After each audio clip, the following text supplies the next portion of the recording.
Welcome to the deep dive.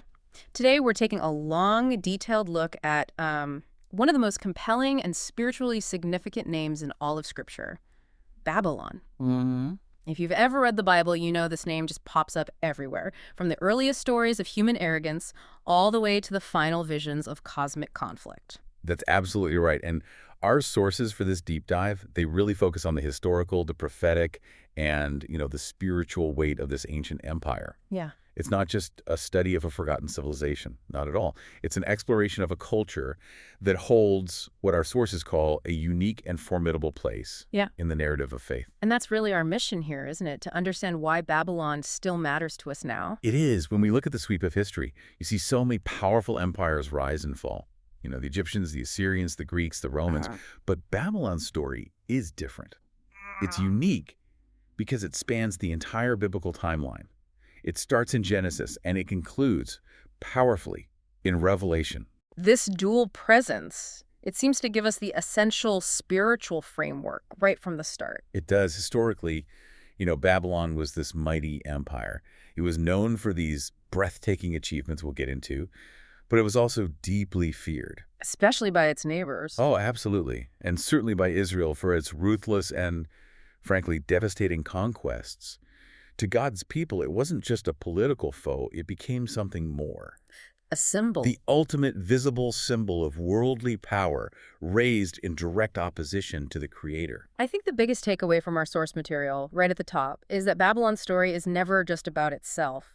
It's always serving as a kind of continuous testimony. What is that core message? Well, the core testimony is really twofold. It shows us both warning and comfort, which is fascinating. Okay. First, it testifies, unequivocally, to God's complete sovereignty. He's the one who raises nations up, he uses them for his purposes, and then inevitably casts them down. So Babylon is Exhibit A for God governing history. Exactly, right down to the specific timeline.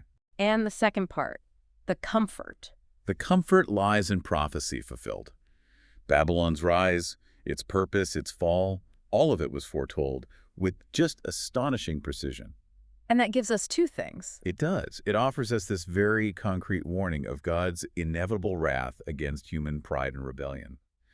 But at the same time, it provides a deep, stabilizing comfort. A comfort that even when God's people were literally exiled, And enslaved in the most hostile, opulent, and pagan city on earth, they were never abandoned. His plan continued. Ever abandoned. That's the key. That sets the stage perfectly. I think if we want to really understand the spiritual gravity of the empire, we have to first appreciate the staggering physical reality of the place. So let's unpack this. Let's start with section 1, the historical and cultural background of the physical city itself. To really appreciate the rise of Babylon, you have to appreciate its location. The sources describe it as being nestled in this fertile land of southern Mesopotamia. Right between the great Tigris and Euphrates rivers. We call that region the cradle of civilization for a reason. And it was so much more than just a geographical location. It was an intersection point. That fertile crescent offered this incredibly rich soil. Which means food. Surplus. A huge surplus, which meant Babylon could support a massive non-agrarian workforce. You're talking about builders, priests, administrators, artisans. But the critical advantage was that river network. The Tigris and Euphrates weren't just for watering crops. No, not at all. They were the primary arteries for commerce, for trade, and for military movement. If you could control that geography, you controlled the entire regional economy. And from there, you build an empire. That's how you build an empire. So that explains the early foundation. The sources point way back to Hammurabi, around 1750 BC.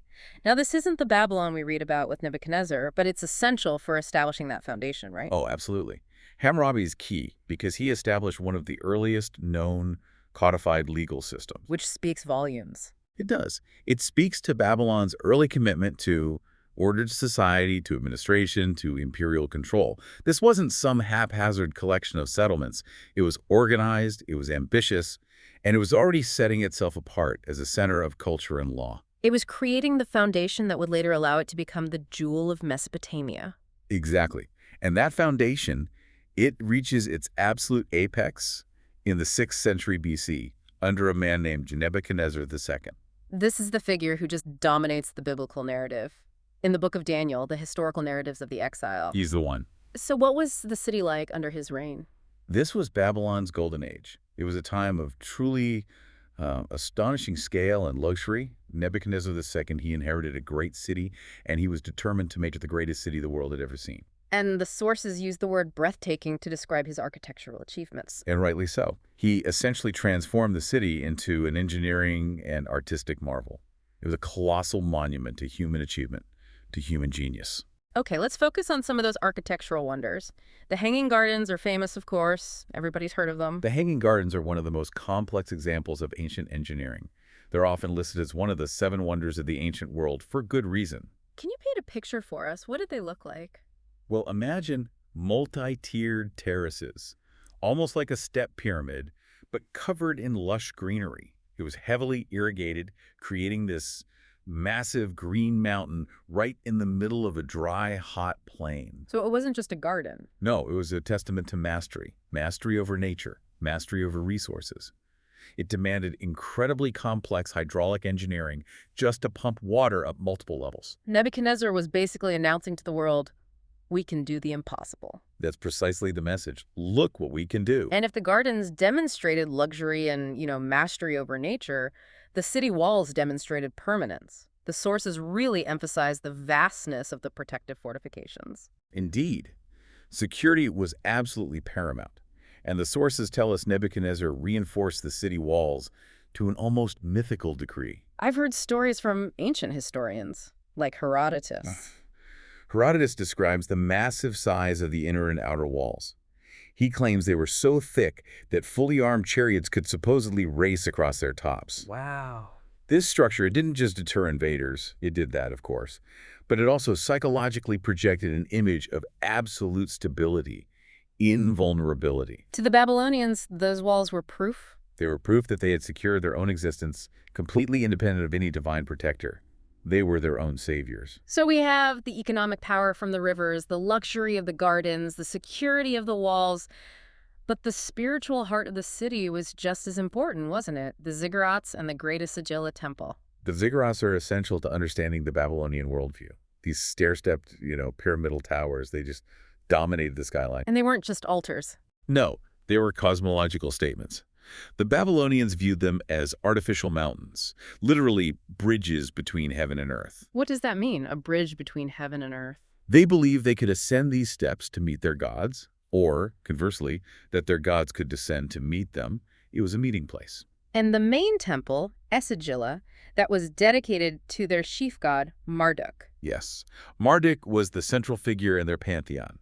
He was credited with creating order out of chaos in their mythology. So by making the Sigilla the most prominent structure and linking it to the ziggurat, Nebuchadnezzar was symbolically tying the success and power of his empire directly to the favor of the highest deity.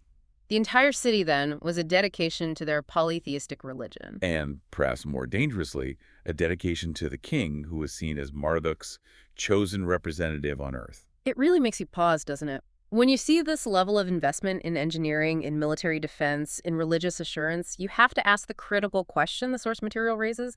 How could a city that invested so much energy, so much wealth, and so much faith into its own safety and stability fall so swiftly and so completely? That question takes us out of the physical reality and into the spiritual and intellectual culture that undergirded it all. Babylon was not ignorant. It was highly advanced. Right. They excelled in mathematics, astronomy. But this knowledge was not separate from their spiritual darkness. They were intertwined. Okay, let's delve into that mixture. The sources mention the Chaldeans, who were the priests, and the intellectual elite. How did their knowledge intertwine with their superstition? Well, the Chaldeans were revered throughout the ancient world for their learning. They mapped the heavens with incredible accuracy. But their goal wasn't just scientific curiosity as we would understand it today. No, not at all. Their primary goal was divination. They believed that the precise movements and the alignment of the stars, what we would call astrology, revealed the will of their pantheon of gods. So their scientific advancement, the actual tracking of stars and planets, was completely subservient to their religious system of reading omens. Precisely. Their system was a blend of sophisticated knowledge and superstition. And this meant that national policy, Military campaigns, even personal decisions, were often dictated by what the Chaldean astrologers interpreted from the stars. Which stands in such stark contrast to the absolute sovereignty of the God of Israel, Who rules without consulting the movements of the creation he brought forth. It's a complete inversion. And this leads us to the heart of the theological conflict, the link between the king and the gods, particularly during something called the Akitu festival. The Akitu festival, held annually, was crucial. This wasn't just a party. It was a state religious ceremony where the king's legitimacy was ceremonially reaffirmed before Marduk. So he had to get his power renewed, in a sense. Every year, the king would perform these rituals to ensure the city's continued prosperity and the god's favor. By participating in this festival, the king was essentially claiming divine sanction for his absolute power. So political power and pervasive idolatry were not just adjacent to each other, they were completely interdependent. They were woven together. It was a theocratic system centered on human ambition. And that right there is why Babylon became the theological opponent of the God of Israel. Exactly. Their entire system, from the ziggurats reaching for the sky to the king declaring his own divinity, it all glorified human achievement, it elevated the king, and it exalted the creation above the creator. It was a massive, sustained spiritual rebellion. A statement that mankind could chart its own course and secure its own future. The grandeur was magnificent, but the foundation was spiritual darkness and self-exaltation. Now that spiritual darkness, that wasn't a sudden development, was it? When we move into the biblical narrative, we see that the seeds of Babylon's defiance were planted thousands of years earlier. That's a critical point for understanding the continuity in Scripture. We trace Babylon's root sin all the way back to the plain of Shinar. The very same geography. The same place where humanity undertook that coordinated act of mass defiance recorded in the Tower of Babel story in Genesis 11. And the motivation, as quoted in Genesis 11.4, is so telling because it perfectly encapsulates the Babylon mindset centuries and centuries later. They wanted to build a city and a tower that reaches to the heavens. So that we may make a name for That ourselves. we can name for ourselves. Notice the shift in focus. God had commanded them to spread out, to fill the earth. Their response was unification and self-glorification. It was a mission statement driven entirely by collective human pride. A desire to secure their own destiny and elevate their own reputation, completely independent of their creator. They wanted to be self-sufficient and perhaps, even challenge God's domain. And God's response was decisive. He didn't destroy them, but he confused their languages and scattered them across the earth. He halted their scheme. He limited their capacity for collective rebellion. But the sources highlight that the city of Babylon, which arose centuries later in that same region, inherited that exact posture of rebellion and self-exaltation. The spirit of Babel just resurrected itself. On a monumental scale under Nebuchadnezzar, the desire to build a name for themselves through their own efforts was the same. So, when Nebuchadnezzar's empire enters Israel's history, it's not random, it's not a coincidence. Not at all. Babylon arises as the direct fulfillment of prophetic warnings. The sources call it God's instrument of judgment. It's a sobering realization, isn't it, that God would utilize this ruthless pagan empire as the instrument of chastisement for Judah's persistent, long-standing idolatry and their failure to honor the covenant. This wasn't just Babylon acting on its own political ambition. They were acting within the framework of God's precise plan for discipline. That's right. And God's precision in judgment is so visible when we look at the timeline of the Babylonian conquest. It wasn't one event, but three distinct stages that demonstrate a deliberate, phased judgment. Yes, let's walk through them, because each one had a specific and devastating impact. The first siege happened in 605 BC. This was the initial wave, a warning shot almost. You can see it that way. Nebuchadnezzar subdued Jerusalem and, crucially, carried away young nobles and highly educated individuals, the best and the brightest of Judah. And this group included Daniel and his companions. It did. Why that group specifically? What was the strategy there? He was systematically crippling Judah's future leadership. By removing the young, promising minds and integrating them into his own Babylonian court, Nebuchadnezzar wasn't just taking hostages. It was more than that. It was cultural warfare. He was trying to assimilate the intellectual and political elite, forcing them to learn the Chaldean ways, the Chaldean language. It was a means of state control. And the second wave came about a decade later, in 597 BC. That siege focused on removing the political structure. This is when King Jehoiachin, along with a significant portion of the remaining nobility, skilled craftsmen and artisans, was deported. So this left Jerusalem politically decapitated. Almost completely, governed only by a puppet king, Zedekiah. God was slowly, deliberately dismantling the kingdom's capacity to revolt or even function normally. And finally, the ultimate devastation in 586 BC. This is the moment the hammer fell completely. This was catastrophic. King Zedekiah rebelled, and Babylon returned to finish the job. Jerusalem was burned to the ground, The massive city walls, their symbol of safety, toppled. And most significantly for the Jewish people, Solomon's temple, the spiritual center where God's presence had resided for centuries, was ruined, destroyed. this wasn't just physical loss. This was a profound theological crisis. For everyone who remained, yes. How could this happen? But even in that devastation, the exact fulfillment of prophecy stood out. It's incredible. Jeremiah had prophesied that the exile would last precisely 70 years. 70 years. And when the people were led in chains to Babylon, their time in captivity was defined by that duration. This detail powerfully underscores the source's emphasis on the absolute sovereignty of God over historical timelines and the certainty of his spoken word. So Babylon, this great power, was merely operating within a 70-year lease agreement set by God. That's a great way to put it. And yet, the story doesn't end in desolation. Amidst the grandeur and the wickedness of Babylon, the captive Jews became a faithful remnant. Daniel and his friends rose to prominence. And this is where we see what our sources call the Daniel model for living in a hostile environment. They rose not through compromise, but through conviction. And you have to think about the pressure they were under. Immense pressure. They were immersed in a culture whose very air glorified pagan gods and demanded conformity, yet they refused to defile themselves with the king's rich food and wine. Such a simple act, but so significant. It demonstrated their allegiance was to God, not to the empire that held them captive. So the book of Daniel then becomes this record of God's dominion being displayed over the supposed absolute power of the Babylonian state. It completely shatters the myth of Nebuchadnezzar's absolute rule. And the first great challenge was the king's dream of the colossal statue. Let's elaborate on that dream. Why is its interpretation so critical? Because it's the framework for all future biblical prophecy regarding world powers. Daniel identifies the head of gold as Babylon, the present mighty kingdom. The greatest part of the statue. Right. But the dream immediately warns Nebuchadnezzar that his kingdom is temporary. It's going to be succeeded by an inferior one, represented by silver, which we know is Medo-Persia. And then two others after that. Bronze for Greece, and then iron for Rome. But what about the final piece of the statue, the feet? Well, the culminating image is a stone, not cut by human hands, that smashes the entire statue, all the human kingdoms, into dust. And that stone grows into a mountain that fills the whole earth. And Daniel's interpretation. He says this is a kingdom established by the God of heaven that will crush all earthly kingdoms and stand forever.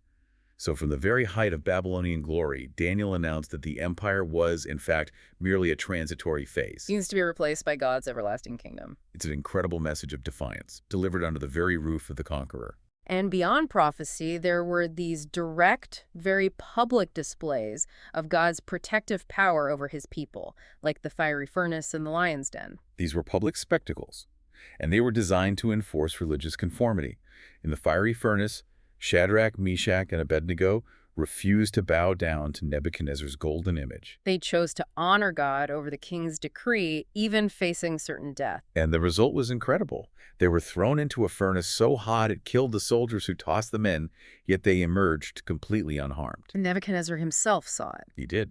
He testified that he saw 4 men walking in the fire, and he says, "The fourth is like a son of the gods."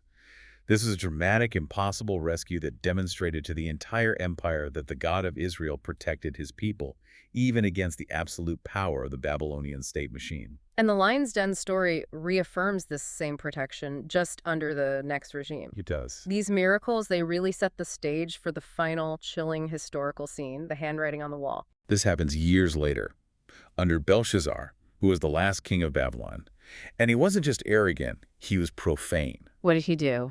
He threw a great feast, and in his drunkenness and arrogance, he commanded that the sacred vessels taken from Solomon's temple vessels dedicated to the worship of the God of Israel be brought out. And used for what? For pagan drinking rites. For a party. That moment of profound sacrilege led to immediate divine intervention. It did. A hand appeared and wrote an ominous message on the wall. No one could read it. So Daniel was called to interpret it. Mene, mene, tekel, upharsin. And what did it mean? The interpretation was unequivocal. God has numbered the days of your reign and brought it to an end. You have been weighed on the scales and found wanting. Your kingdom is divided and given to the Medes and Persians. This wasn't just a political defeat then. It was a display of God's ultimate authority over the very life and reign of the king, down to the minute. Yes. And that transition from the handwriting on the wall takes us immediately to the historical end of this so-called invincible empire. Babylon, for all its glory and massive walls, was already judged by God. We have all these prophecies of desolation preceding the event. Isaiah declared that Babylon would fall like Sodom and Gomorrah. Jeremiah had declared its proud towers would be desolate. And the fall came swiftly and decisively in 539 BC. The sources describe the night of judgment vividly. While Belshazzar and his nobles were feasting, Drunk on wine from the temple vessels. Cyrus of Persia was executing a brilliant, unexpected military maneuver. What was the key to Cyrus's conquest? How did he get past those walls? While Cyrus's forces had diverted the flow of the mighty Euphrates River, which actually flowed directly under the massive city walls. The river was part of their defense. It was supposed to be. But by diverting the river, the water level dropped, and it allowed his troops to just wade through the riverbed, beneath the gates, and into the city completely unnoticed. So the very river that brought Babylon life, commerce, and protection became the pathway for its demise. It's the ultimate irony. It proves that the security they trusted in was completely conditional. Completely. The king was feasting, feeling secure within his impregnable walls, yet the conquest happened literally in a single night. The empire that believed no force could breach its defenses was brought low. Proving that no walls, no armies. And certainly no gods of stone could shield it from the hand of the Lord. The greatest earthly power was revealed to be a fragile house of cards. And this is where it gets really interesting, moving from the historical city to its prophetic shadow. The physical city falls, but the name Babylon, it doesn't vanish. It reappears in the final dramatic book of the Bible, Revelation 17:5. This is the symbolic continuity that ties the whole narrative together. In Revelation, Babylon is no longer a physical Mesopotamian city. It becomes a profound symbol. Babylon the Great, the mother of prostitutes and of the abominations of the earth. So the original city, with all its pride and its idolatry, becomes the template for the final system of human rebellion. Yes. Prophetic Babylon represents the culmination of all worldly defiance against God throughout all of history. It embodies the global system of false religion, economic greed, and political arrogance that will dominate the world scene right up until Christ's final, absolute judgment. It assures us that the spirit of self-exaltation that existed on the plain of Shinar never truly dies until Christ returns. So we shift now from the narrative details to the deeper theological significance. The rise and the ruin of Babylon really provides a masterclass in God's governance of the universe. I think the first and most profound lesson is God's absolute sovereignty over history. We saw a nation of unparalleled power, yet our sources make it crystal clear that Babylon only rose by his allowance. And fell by his decree. Exactly. Its leaders thought they were pursuing their own imperial goals, but they were merely actors fulfilling a pre-written divine script. And what's fascinating here, something we touched on earlier, is that God judged the very instrument he had used. He used Babylon to discipline Israel, but then he turned his wrath upon Babylon itself. For its own intrinsic pride and wickedness. Right. And this shows the complexity of divine justice. God is never obligated to excuse the wickedness of the tool he uses. So Babylon received judgment not for invading Israel, which God permitted, but for the spirit of arrogance and cruelty with which it acted, and for ultimately exalting itself above the God who gave it the power in the first place. This illustrates a foundational truth we often forget: divine providence. God's providence extends over every single pagan empire, every world leader, bending their actions, their wars, their conquests, all of it, toward his redemptive plan for his people. No earthly system, no matter how powerful or how ruthless, can operate outside the boundaries of his sovereign will. And that should give us immense confidence when we look at the political or global systems today. Babylon also serves as the ultimate archetype of pride. If we had to distill the central spiritual disease embodied by that nation, it is unmitigated arrogance. The opposite of a posture of faith. Yes. Arrogance was the foundation of their entire culture. Its rulers exalted themselves as gods, they demanded worship, they flaunted their wealth as if it were of their own creation and their own merit. They confused God's gifts, power, land, intelligence with their own intrinsic nature. They did. And the most profound lesson in overcoming that disease comes through the humbling of Nebuchadnezzar himself. That story's pivotal, isn't it? It's so important. The king looked over his magnificent city and he asked, "Is not this the great Babylon, which I have built by my mighty power and for the glory of my majesty?" That moment of self-deification. He was immediately answered by God. And the answer was instant, shocking madness. He was driven out of the city. He literally lives like a beast of the field until his human reason was restored. And the text emphasizes that this occurred until he was finally forced to acknowledge that the Most High rules in the kingdoms of men and gives them to whom he will. He had to be stripped of everything, his sanity, his humanity, everything, to learn this foundational truth. Which brings the universal application right home. Pride remains the root of all human rebellion. Whether it manifests on the throne of an ancient empire or in the heart of an ordinary individual today who claims independence from God. Babylon is the stark, towering example of its inevitable downfall. Furthermore, Daniel's visions, which he received while he was a captive in Babylon, provide that crucial dispensational link, a blueprint for understanding God's prophetic program for the Gentile nations. How does Daniel's vision structure our understanding of history from that point on? Well, his visions, particularly of the statue and the four beasts, they outline the successive Gentile empires that would dominate global history. We mentioned them before. Babylon, Medo-Persia, Greece, and Rome, followed by the final form of world government. Daniel, standing captive in the first empire, received the roadmap of all subsequent history until the Messiah's kingdom arrives. So, the historical collapse of ancient Babylon is designed to serve as a massive foreshadowing. Absolutely. It ensures that we, the readers, understand that the current world system, no matter how intimidating or enduring it seems, is temporary. The fall of ancient Babylon foreshadows the ultimate, necessary collapse of all human systems and all world powers that oppose Christ's reign. It gives us context for the entire sweep of history. And amid all this talk of judgment, empire, and collapse, there is immense comfort built into this narrative. God's unfailing faithfulness to his people. It's the ultimate counterpoint, isn't it? Even in captivity, God preserved a remnant. Daniel and his friends maintained their witness. And ultimately, God used a pagan king, Cyrus, to orchestrate the Jewish people's return to their land. Right. His covenant with Abraham, Isaac, and Jacob could not be undone by the mightiest empire on earth. This is such a critical point for believers today.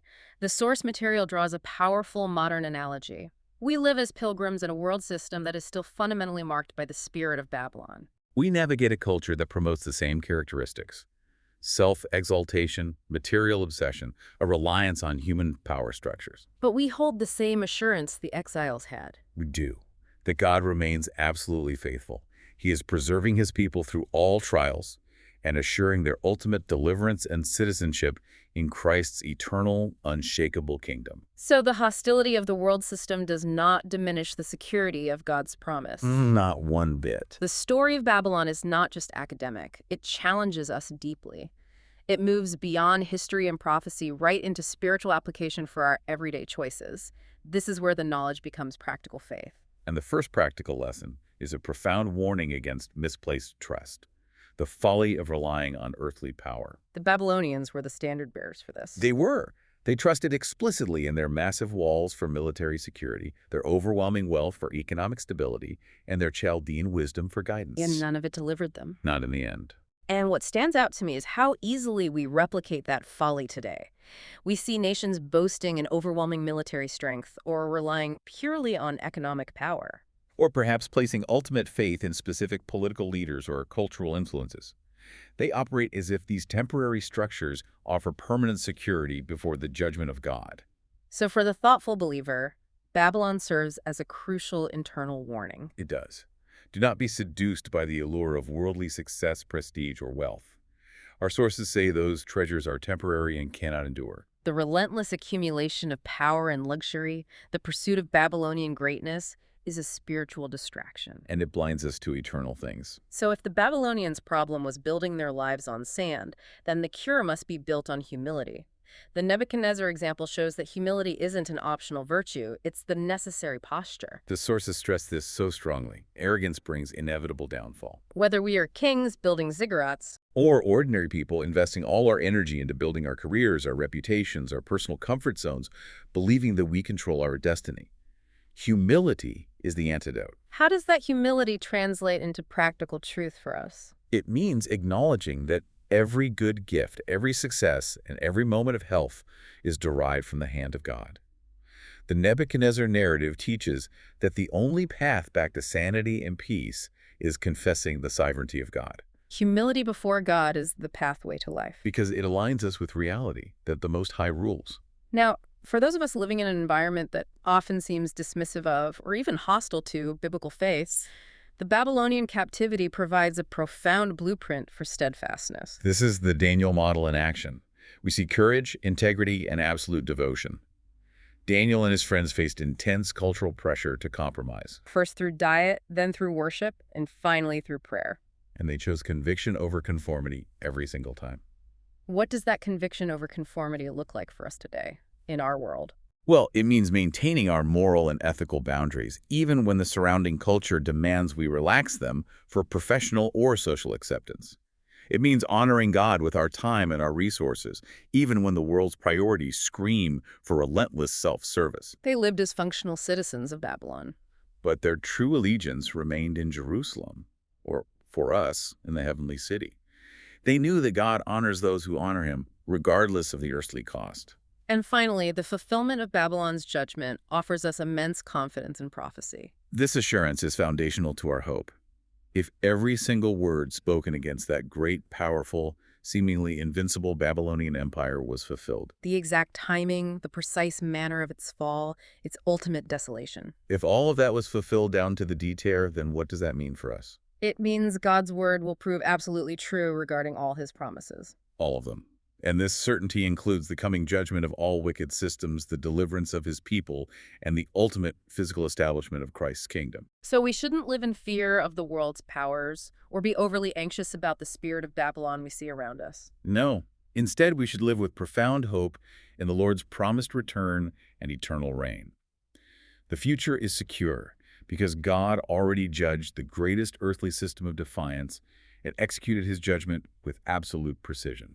We've completed a long journey today. We've moved from the physical location of Babylon between the great rivers all the way to its final prophetic shadow in Revelation.